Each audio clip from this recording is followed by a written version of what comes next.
Next.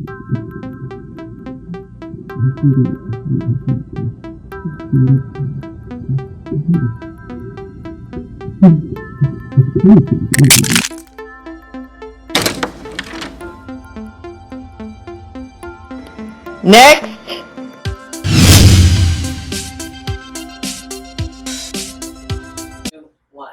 Hi, I'm Dr. Bruno, Hi, I'm Hollis Silverman. and we're going to talk about the difference between depression and anxiety. Often, my clients come to me and they're experiencing either depression or anxiety. And what I find is that they're actually experiencing both of the disorders or a little bit of each at the same time, which is quite prevalent in the United States, according to my research. About 58% of the population is struggling with both anxiety and depression, and even the World Health Organization has said that depression and anxiety are the most prevalent diagnoses in Western culture.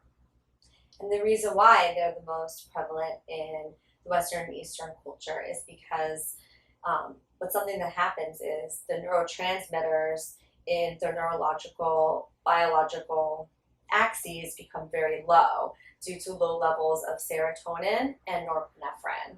And what's interesting is that even with norepinephrine, you could even get heightened anxiety levels. So a lot of times, practitioners have a hard time deciphering, well, is this more of somebody that has depressive symptoms or anxious symptoms? But most of the time, it's usually a combination of both.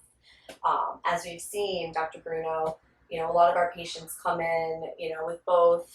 They'll come in with depression or they'll come in with anxiety, and sometimes the anxiousness will come first, and because of the anxiousness or They get maybe depressed. Mhm. Yeah. In the field, we don't even categorize depression and anxiety as per the DSM. There's a growing body of clinicians that really feel that depression and anxiety are on the same axis, and that if you're anxious, you have an active depression, and if you're depressed, you have a vegetative depression. So, and bridging off what Hollis said is, which is very true when it comes to picking the right medication and norepinephrine, which is involved in the fight or flight process in the brain. So when you get scared, you either freeze or you run. And that's evolutionarily, it's important to do that. However, when you're dealing with someone who's dealing with both depression and anxiety, and you're dealing with a new med that's working on norepinephrine and serotonin at the same time, they might get less depressed, but at the same time they get less depressed, they're getting more anxious because it's raising the level of norepinephrine in their brain.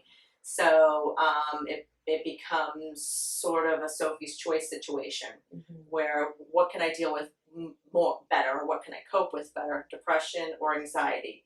I know for me, I'd rather be more anxious than be more depressed. Oh yeah, I'm with you. I'm with you, Dr. Bruno. That's exactly it. Yes. And oftentimes, because our clients are so fatigued or they're drained because of the anxiety, yeah, it is a Sophie's choice. Like, would I rather feel anxious or would I rather feel depressed?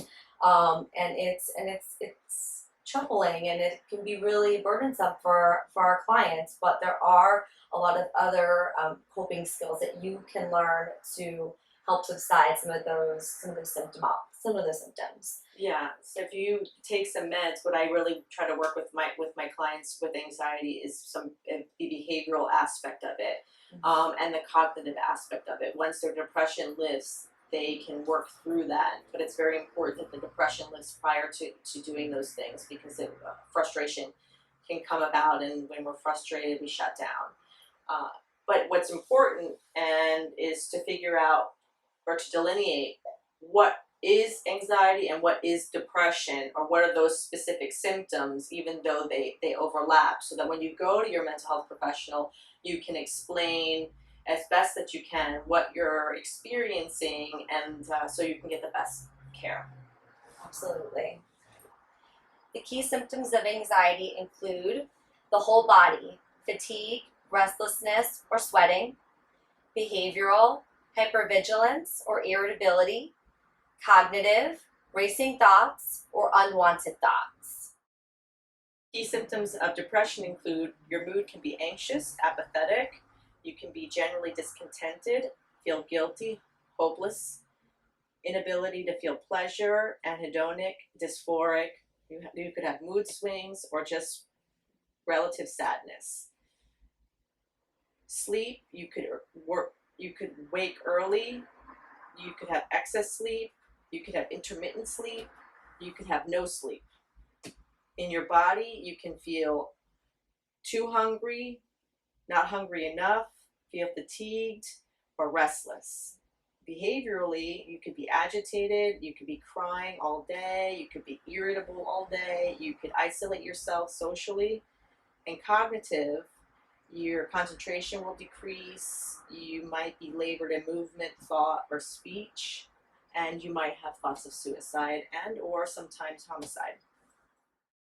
So now you know some of the differences between anxiety and depression, but most importantly, you know that you're not going quote unquote crazy when you feel like you're experiencing both at the same time. Because nine times out of 10, if you're experiencing some levels of symptoms of anxiety, you're going to be experiencing some symptoms of depression. Absolutely. What I recommend too is practice relaxation techniques, even if it's for a couple minutes a day. Just some deep breathing, listening to some calming music, doing things that can promote either feelings of joy Mm-hmm. and just feelings of calm. Very important. Exercise, a healthy diet that helps promote feelings of content, feelings of calm, and also really relying upon your social support system is vital in helping you during the times of if you're feeling sad or you're feeling anxious.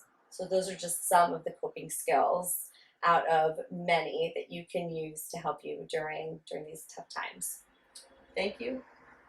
We look forward to seeing you soon.